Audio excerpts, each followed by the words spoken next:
الحمد للہ وکفا وسلام علی عبادہ الذین اصطفیٰ اما بعد فاعوذ باللہ من الشیطان الرجیم بسم اللہ الرحمن الرحیم الم تر الی الذی حاج ابراہیم فی ربہ ان آتاہ اللہ الملک اذ قال ابراہیم ربی الذی یحیی ویمیت قال انا احیی وامیت قال ابراہیم فإن اللہ یأتی بالشمس من المشرق فأت بها من المغرب فبہت الذی کفر واللہ لا یہدی القوم الظالمین صدق اللہ العظیم۔ قرآن کریم میں تیسرے سپارے کی جو آیت میں نے آپ کے سامنے تلاوت کی ہے، اس آیت مبارکہ میں اللہ تعالیٰ نے حضرت ابراہیم علیہ السلام کا ایک واقعہ بیان فرمایا ہے، اور اس آیت کے بعد جو دو آیات ہیں ان میں بھی اللہ تعالیٰ نے دو واقعات کا ذکر فرمایا ہے، اور یہ تینوں واقعات اللہ تعالیٰ کی قدرت اور اللہ کی عظمت کے بارے میں ہیں۔ حضرت ابراہیم علیہ السلام اللہ تعالیٰ کے وہ نبی ہیں جن کو اللہ نے ایک خاص بلند مقام عطا فرمایا، اور تمام انبیاء کرام میں حضرت ابراہیم علیہ السلام کو اللہ تعالیٰ نے ایک مخصوص شان عطا فرمائی، اور ان کے بارے میں یہ اعلان فرمایا کہ واتخذ اللہ ابراہیم خلیلا، کہ اللہ نے ابراہیم کو اپنا خلیل بنایا۔ خلیل یعنی اپنا دوست بنایا۔ اللہ تعالیٰ نے ان کو یہ مقام بلند عطا فرمایا۔ پیدا ہوئے تو ایک مشرک باپ کے گھر پیدا ہوئے۔ جس علاقے میں پیدا ہوئے وہاں کا بادشاہ مشرک تھا، اور نہ صرف مشرک تھا بلکہ خدائی کا دعوے دار بھی تھا، جس کا نام نمرود آتا ہے، کہ نمرود وہ بادشاہ تھا جس کو اللہ نے بڑی سلطنت عطا فرمائی تھی، لیکن اس کے باوجود اس کا اللہ تعالیٰ کی قدرت اور اللہ تعالیٰ کی وحدانیت کو ماننے کے بجائے وہ اپنی خدائی کا دعوے دار تھا، اور دوسروں سے اپنے رب ہونے کا اقرار کراتا تھا۔ اللہ تعالیٰ نے حضرت ابراہیم خلیل اللہ کو اس مقام پہ اور اس علاقے کے اندر بھیجا، لیکن اللہ نے باپ مشرک، بادشاہ جس زمانے میں آئے وہ مشرک، شرک کا ہر طرف دورہ، لیکن حضرت ابراہیم خلیل اللہ کو اللہ نے وہ توحید عطا فرمائی، اور اپنی ذات اقدس کے اوپر وہ ایمان نصیب فرمایا، اور وہ توحید کا اعلیٰ مقام نصیب فرمایا، جس کا اللہ تعالیٰ نے قرآن کریم میں بارہا تذکرہ فرمایا۔ چنانچہ قرآن کریم میں جن انبیاء کرام کا بڑی کثرت کے ساتھ ذکر ملتا ہے، ان میں حضرت ابراہیم خلیل اللہ کا نام سر فہرست آتا ہے، کہ قرآن کریم کے آپ مشکل سے کوئی سپارے ایسے ہوں گے جہاں پہ حضرت ابراہیم خلیل اللہ کا ذکر نہ ہو، لیکن بار بار حضرت ابراہیم خلیل اللہ کا تذکرہ ہے۔ چنانچہ اس بات کا بھی ذکر ملتا ہے کہ وَإِذِ ابْتَلَىٰ إِبْرَاهِيمَ رَبُّهُ بِكَلِمَاتٍ فَأَتَمَّهُنَّ، کہ اللہ نے حضرت ابراہیم خلیل اللہ کی آزمائش کی کچھ کلمات کے ذریعے، تو انہوں نے اس آزمائش کو پورا کیا، اور انہوں نے ان کلمات کو پورا کیا۔ وَإِذْ يَرْفَعُ إِبْرَاهِيمُ الْقَوَاعِدَ مِنَ الْبَيْتِ وَإِسْمَاعِيلُ، اللہ نے اس کا بھی تذکرہ فرمایا کہ اللہ نے حضرت ابراہیم خلیل اللہ کو حکم فرمایا کہ کعبۃ اللہ کی تعمیر کریں، اور حضرت ابراہیم خلیل اللہ نے اپنے بیٹے کے ساتھ مل کر کعبۃ اللہ کی تعمیر فرمائی، اور فرمایا کہ وَإِذْ قَالَ إِبْرَاهِيمُ رَبِّ اجْعَلْ هَٰذَا الْبَلَدَ آمِنًا، کہ مکہ مکرمہ جو ایک ویران جگہ تھی، ایک بے آباد جگہ تھی، بے آباد بستی تھی، حضرت ابراہیم خلیل اللہ نے اس بستی کے لیے یہ دعا مانگی کہ جب اپنی اہلیہ کو اور اپنے شیر خوار بچے کو وہاں پہ اللہ کے حکم سے چھوڑا، اس بستی کے لیے دعا مانگی کہ کہ اللہ اس کو ایک شہر بنا اور اس کو امن والا بنا اور اس کے رہنے والوں کو ہر طرف سے پھل اور میوے عطا فرما۔ چنانچہ اللہ نے حضرت ابراہیم خلیل اللہ کی دعا کو قبول فرمایا، مکہ مکرمہ کو دنیا کا مرکز اور مرجع بنا دیا اور تمام دنیا سے لوگوں کے دل مکہ کی طرف متوجہ فرما دیے، اور طرح طرح کی نعمتوں کا اللہ نے مکہ مکرمہ کے آنے کا اور وہاں کے رہنے والوں کے حاصل ہونے کا ذریعہ بنایا۔ حضرت ابراہیم خلیل اللہ کو اللہ تعالیٰ نے یہ مقام بلند عطا فرمایا، اور حضرت ابراہیم خلیل اللہ کی یہ وہ خصوصیات ہیں کہ جن کا تذکرہ قرآن کریم میں ملتا ہے۔ پھر حضرت ابراہیم خلیل اللہ کی ایک خصوصیت اور ہے، اور وہ یہ کہ دنیا کے اندر جتنے مذاہب ہیں،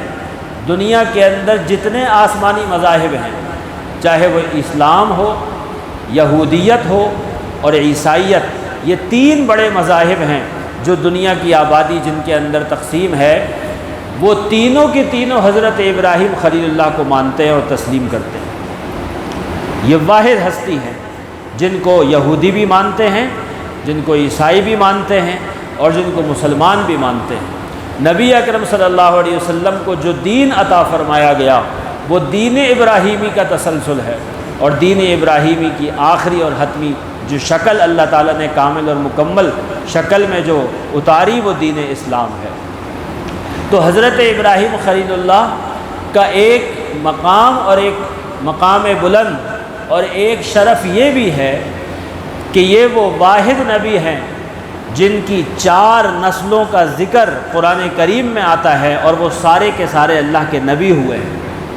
چنانچہ حضرت ابراہیم خلیل اللہ وہ خود نبی، اور ان کے 2 بیٹے تھے، ایک حضرت اسماعیل علیہ السلام اور ایک حضرت اسحاق علیہ السلام، یہ دونوں اللہ کے نبی۔ اور پھر حضرت اسحاق علیہ السلام کے بیٹے تھے حضرت یعقوب علیہ السلام، وہ بھی اللہ کے نبی، اور حضرت یعقوب علیہ السلام کے بیٹے تھے حضرت یوسف علیہ السلام، وہ بھی اللہ کے نبی، اور حضرت اسماعیل علیہ السلام کی اولاد کے اندر آخر میں خاتم الانبیاء جناب محمد مصطفیٰ صلی اللہ علیہ وسلم تشریف لائے۔ تو حضرت یوسف علیہ السلام،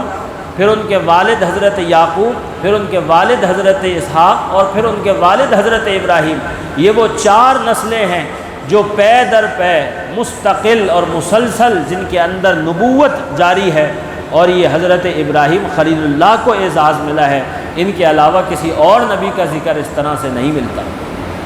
پھر دوسری بات یہ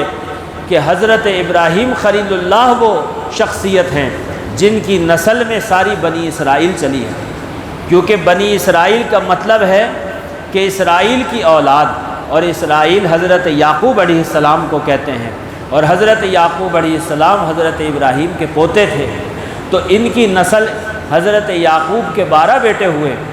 جن میں سے ایک حضرت یوسف بھی تھے، اور ان 12 بیٹوں سے آگے جو نسل چلی وہ 12 قبیلے بنے، اور 12 قبیلے یہی بنی اسرائیل ہے، یہی بنی اسرائیل ہے۔ اسی بنی اسرائیل میں حضرت موسیٰ علیہ السلام آئے، اسی بنی اسرائیل میں حضرت عیسیٰ علیہ السلام آئے، تو نبیوں کا ایک سلسلہ ہے جو حضرت ابراہیم خلیل اللہ کی اولاد میں چلا ہے۔ تو یہ اعزاز اللہ نے کسی کو نہیں دیا، یہ حضرت ابراہیم خلیل اللہ کو عطا فرمایا۔ تو حضرت ابراہیم خلیل اللہ کا ایک دفعہ ایک مناظرہ ہوا نمرود سے، بادشاہ کے دربار میں گئے تو اس نے سوال کیا کہ تمہارا رب کون ہے، کیونکہ وہ اپنے آپ کو رب کہلاتا تھا، اور ساری قوم کہتی تھی کہ تم ہمارے رب ہو۔ تو اس نے جب حضرت ابراہیم خلیل اللہ سے سوال کیا کہ بتاؤ تمہارا رب کون ہے، تو حضرت ابراہیم نے جواب دیا کہ ربی الذی یحیی و یمیت، میرا رب تو وہ ہے جو زندہ بھی کرتا ہے اور موت بھی دیتا ہے، جو زندگی بھی دیتا ہے اور جو موت بھی دیتا ہے۔ تو نمرود نے یہ کہا کہ انا احیی و امیت، یہ کام تو میں کرتا ہوں، میں زندگی بھی دے سکتا ہوں اور میں مار بھی سکتا ہوں۔ اور دیکھو ایک آدمی ہے جس پر قتل کا جرم ثابت ہو چکا ہے اور قتل کی سزا سنائی جا چکی ہے، وہ اپنے جیل کے اندر انتظار کر رہا ہے کہ اس کو پھانسی دے دی جائے، میں اس کو بلا کے آزاد کر دیتا ہوں، میں نے اس کو زندگی دے دی۔ اور ایک آدمی جو بالکل بے گناہ سڑک پہ چل رہا ہے، اس کو پکڑ کے میں بھی تلوار چلا کے ختم کر دیتا ہوں، یہ کام تو میں کرتا ہوں، میرے ہاتھ میں ہے زندگی اور میرے ہاتھ میں ہے موت۔ حضرت ابراہیم خلیل اللہ کا مقصد مرنے کے بعد زندہ ہونا تھا، اور مرنے کے بعد دوبارہ زندہ کیا جانا، اور جو زندگی ہے وہ تو روح ہے، اور یہ تو اللہ کے حکم سے ہوتی ہے، آتی بھی ہے اور جاتی بھی ہے، لیکن وہ بے وقوف اس بات کو سمجھا نہیں یا اس نے ضد کی۔ حضرت ابراہیم خلیل اللہ نے ایک دلیل اس کے بعد دی، اور وہ دلیل یہ دی کہ فرمایا کہ فَإِنَّ اللَّهَ يَأْتِي بِالشَّمْسِ مِنَ الْمَشْرِقِ فَأْتِ بِهَا مِنَ الْمَغْرِبِ، کہ ٹھیک ہے اگر تم یہ کہتے ہو کہ تمہارے ہاتھ میں زندگی اور موت ہے، اس بات کو چھوڑتے ہیں، آگے چلتے ہیں۔ یہ روز جو سورج نکلتا ہے مشرق سے نکلتا ہے اور مغرب میں غروب ہوتا ہے، اگر تم رب ہو، تم پروردگار ہو، اور تمہارے ہاتھ میں نظام کائنات ہے، تو اس سورج کو ذرا مغرب سے نکال کے دکھا دو، ذرا نظام کائنات کو پلٹ کے دکھاؤ۔ یہ روز مشرق سے نکلتا ہے تو آج ذرا مغرب سے نکال کے دکھاؤ۔ فَبُہِتَ الَّذِي كَفَرَ، تو وہ کافر مبہوت ہو کے رہ گیا، اس کو جواب نہیں آیا، اس کو جواب نہ بن پڑا، اور اس دلیل سے لاجواب ہو گیا۔ تو اللہ تعالیٰ نے اس چھوٹے سے واقعے میں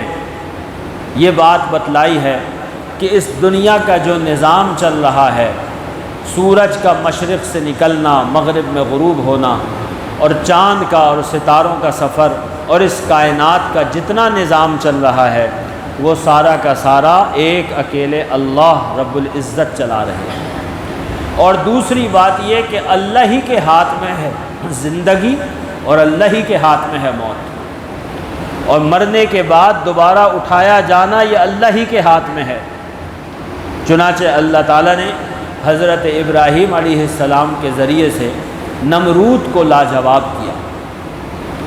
اسی کے تسلسل میں ایک دوسرا واقعہ بیان فرمایا کہ او کالذی مر علی قریۃ وہی خاویۃ علی عروشها، یہاں پہ ایک فرمایا کہ یا تم نے اس شخص کے واقعے پر غور کیا جس کا ایک بستی پر گزر ہوا، وہی خاویۃ علی عروشها، ایسے وقت میں کہ جب وہ اپنے چھتوں کے بل گری پڑی تھی۔ اللہ تعالیٰ کے ایک نبی جن کا نام یہاں ذکر نہیں فرمایا، وہ ایک بستی کے پاس سے گزرے، کہیں سفر پہ جا رہے تھے اور اپنے گدھے پہ سوار تھے، راستے میں آرام کے لیے رکے، کچھ دوپہر کا وقت قریب تھا اور کھانے کی کچھ چیزیں ان کے پاس تھیں، تو اپنا کھانا نکالا، تھوڑا سا آرام کرنے کے لیے وہاں ٹھہرے، تو دیکھا کہ بستی ویران پڑی ہے، گھر گرے ہوئے ہیں، اور اس بستی پہ کوئی تباہی ویرانی آئی تھی کہ ساری بستی ویران تھی، گھر گر چکے تھے، بستی کے لوگ مر چکے تھے۔ تو ان کے زبان پہ ایسے ہی ایک بات آئی کہ انا یحیی ہذہ اللہ بعد موتہا، کہ اللہ اس بستی کو اس کے مرنے کے بعد کیسے زندہ کرے گا، یعنی کہ اس زندہ کرنے کی کیفیت کیا ہوگی۔ یقین تو تھا، اللہ کے نبی تھے، لیکن بڑا عجیب سا منظر ہوگا کہ ایک بستی والے وہ سارے مر گئے، ختم ہو گئے، ان کی ہڈیاں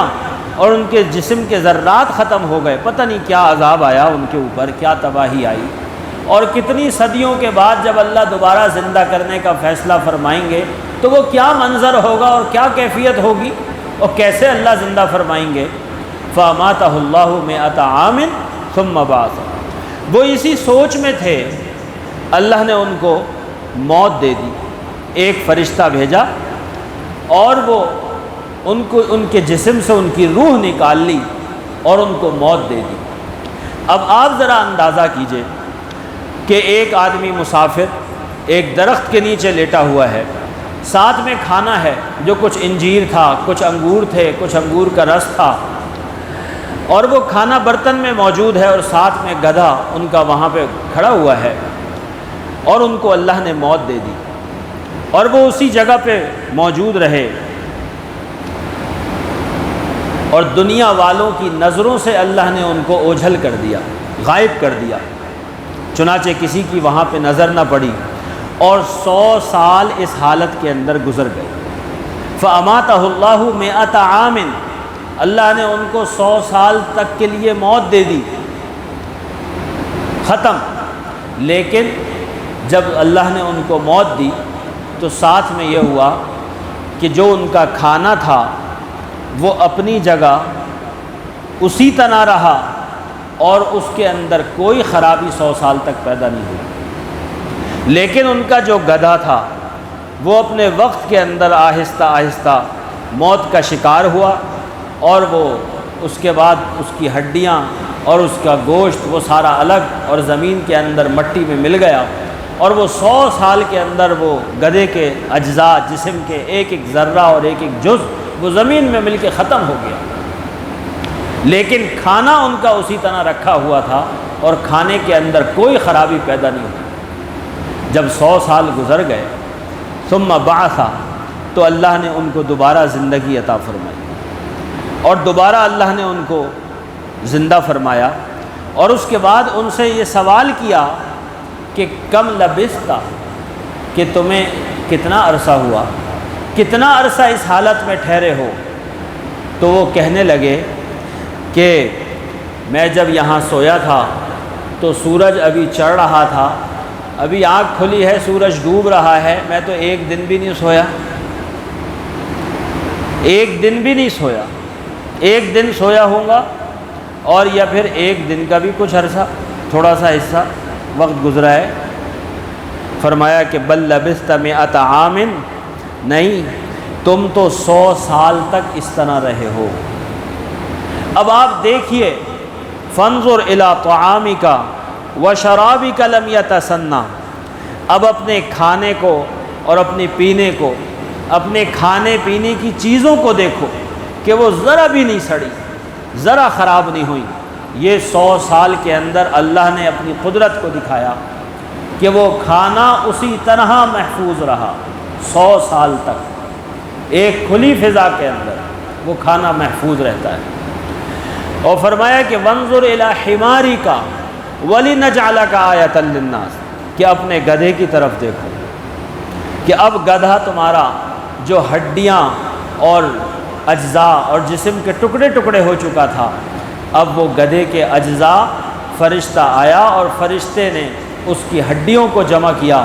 اور ہڈیاں ملا کے گدھے کا ایک ڈھانچہ تیار ہوا۔ اس کے بعد اس کے اوپر رگوں کا اور پٹھوں کا جال پھیلایا، اور اس کے بعد اس کے اوپر گوشت کو چڑھایا، اور حضرت عزیر علیہ السلام، جن کا نام روایات میں آتا ہے کہ وہی تھے، وہ اپنی آنکھوں سے دیکھ رہے ہیں کہ کیسے گدھے کے اجزاء جمع ہو رہے ہیں، اور کیسے اس کا گوشت کہاں کہاں سے منتشر حالت کے اندر اکٹھا ہوتا ہے اور اس گدھے کے جسم پہ چڑھتا ہے۔ اس کے بعد اس پہ کھال چڑھتی ہے، اور اس کے بعد جب ڈھانچہ مکمل ہو جاتا ہے تو پھر فرشتہ پھونک مارتا ہے اور اس گدھے کے اندر روح آ جاتی ہے، اور وہ کھڑا وہاں پہ آواز نکالتا ہوا اور کھڑا ہو جاتا ہے۔ اپنی آنکھوں سے گدھے کو زندہ ہوتے ہوئے دیکھا، اپنی آنکھوں سے گدھے کے اندر زندگی دوبارہ آتے ہوئے دیکھی، تو فلما تبین لہ قال اعلم ان اللہ علی کل شیء قدیر، تو جب وہ یہ حقیقت ان کے سامنے کھل کر آ گئی تو وہ کہنے لگے کہ مجھے یقین ہے کہ اللہ ہر چیز پر قدرت رکھتا ہے۔ اللہ نے حضرت عزیر علیہ السلام کو یہ اپنی قدرت کا نمونہ دکھایا کہ 100 سال تک ان کو موت دی اور پھر ان کو زندہ کیا، اور نہ صرف ان کو بلکہ ان کے سامنے ان کے جانور کو، ان کی سواری کو زندہ کیا اور اسی حالت کے اندر واپس لوٹایا۔ تو یہ اللہ کی قدرت تھی، اللہ کی قدرت کا ایک نمونہ یہ اللہ نے دنیا میں دکھلا دیا۔ اور اس کے ساتھ پھر تیسرا واقعہ اسی تسلسل میں بیان فرمایا کہ وَإِذْ قَالَ إِبْرَاهِيمُ رَبِّ أَرِنِي كَيْفَ تُحْيِي الْمَوْتَى، وہ واقعہ پھر حضرت ابراہیم خلیل اللہ کا ہے، اور وہ واقعہ یہ ہے کہ ایک مرتبہ حضرت ابراہیم خلیل اللہ نے اللہ تعالیٰ سے عرض کیا کہ اے اللہ آپ مجھے دکھلا دیجئے کہ آپ مردوں کو کیسے زندہ فرمائیں گے، آپ مجھے دکھلا دیجئے کہ آپ مردوں کو کیسے زندہ کریں گے۔ بعض روایات میں آتا ہے کہ حضرت ابراہیم خلیل اللہ نے جب نمرود کو یہ جواب دیا تھا کہ میرا رب وہ ہے کہ جو زندگی بھی دیتا ہے اور موت بھی دیتا ہے، تو نمرود نے یہ سوال کیا کہ تم نے کبھی اپنی آنکھوں سے دیکھا ہے کہ مرنے کے بعد زندہ ہوتا ہے؟ تو حضرت ابراہیم علیہ السلام نے اللہ تعالیٰ سے عرض کیا کہ اللہ مجھے اپنی آنکھوں سے دکھلا دیجیے کہ کیسے آپ زندہ فرمائیں گے۔ یقین تو ہے لیکن ہوگا کیسے، وہ کیفیت کیا ہوگی، وہ آنکھوں دیکھی کی بات جو ہوتی ہے تو وہ ذرا دکھلا دیجئے۔ اللہ تعالیٰ نے حضرت ابراہیم خلیل اللہ کو یہ حکم فرمایا کہ فخذ اربعۃ من الطیر، کہ آپ 4 پرندے لیجئے، 4 مختلف پرندے الگ الگ قسم کے، اور چاروں پرندوں کو اپنے ساتھ مانوس کر لیجئے کہ وہ آپ کی آواز کو سمجھیں، آپ کے بلانے پہ آ جائیں، آپ سے مانوس ہو جائیں، آپ کے پلے ہوئے ہوں، اور جب وہ مانوس ہو جائیں ان کو ذبح کر کے اور ان کے گوشت اور ہڈی اور ان کا قیمہ اور ان کے پر، ان کے بال، وہ سارے اجزاء الگ الگ کر کے 4 مختلف پہاڑوں کے اوپر رکھ دیجئے۔ حضرت ابراہیم خلیل اللہ نے اسی طرح کیا، 4 پرندوں کو لیا، ان کو پالا، اور جب وہ مانوس ہو گئے اس کے بعد ان کو ذبح کیا اور ان کے ساروں کے جسموں کو آپس میں ملا دیا۔ کوا ہے، کبوتر ہے، اور مرغہ ہے، اور مور ہے، یہ 4 پرندوں کے نام بعض روایات میں آتے ہیں، اور ان سب کے اجزاء کو آپس میں ملا دیا۔ جب سب کو ملا دیا آپس میں، ہڈی، گوشت، پر، بال، ایک ایک جز آپس میں مل گیا، اور ان کے سر اپنے پاس رکھ لیے، اور یہ 4 حصے اس کے بنا کے 4 پہاڑوں کے اوپر رکھ دیے، مشرق، مغرب، شمال، جنوب، چاروں طرف ایک ایک پہاڑ کے اوپر کچھ کچھ حصہ رکھ دیا، اور پھر اس کے بعد آواز دی۔ تو قرآن کریم نے کہا کہ آپ آواز دیجئے، آپ کی طرف دوڑے ہوئے آئیں گے۔ چنانچہ جب حضرت ابراہیم خلیل اللہ نے آواز لگائی، ادھر سے اس کا پر اس کے ساتھ ملا، گوشت اس کے ساتھ ملا، پنجے کے ساتھ ملا، اور کھال اپنے ڈھانچے کے ساتھ ملی، اور سارے پرندوں کے اجزاء اپنی اپنی جگہوں کے اوپر اڑتے ہوئے ایک دوسرے کے ساتھ ملتے چلے گئے، اور اس کے بعد وہ ڈھانچے حضرت ابراہیم خلیل اللہ کی طرف آئے اور وہ سر بھی اس کے اندر مل گئے، اور پورا پرندہ زندہ سلامت دوڑتا ہوا حضرت ابراہیم خلیل اللہ کے پاس اپنی دوبارہ اصلی شکل کے اندر واپس آ گیا، اور آنن فانن یہ زندگی ان کو عطا ہوئی، اور حضرت ابراہیم خلیل اللہ نے ان پرندوں کو زندہ ہوتے ہوئے اپنی آنکھوں سے دیکھا۔ اللہ تعالیٰ نے مرنے کے بعد کی زندگی کو صرف نظریے کے طور پہ بیان نہیں فرمایا، بلکہ دنیا کے اندر عملی طور پہ اس کا پریکٹیکل دکھایا ہے کہ دنیا میں کوئی قیامت کی صبح تک یہ نہ کہہ سکے کہ جی مرنے کے بعد کون زندہ ہوا ہے۔ کبھی ہوا ہے کوئی؟ کبھی کسی نے دیکھا ہے؟ ہاں دیکھا ہے، حضرت عزیر نے بھی دیکھا ہے، حضرت ابراہیم خلیل اللہ نے بھی دیکھا ہے، اور ان کے دیکھنے کا ذکر تو قرآن کریم میں آتا ہے۔ دیکھا ہے، ہوا ہے انسانیت کی تاریخ میں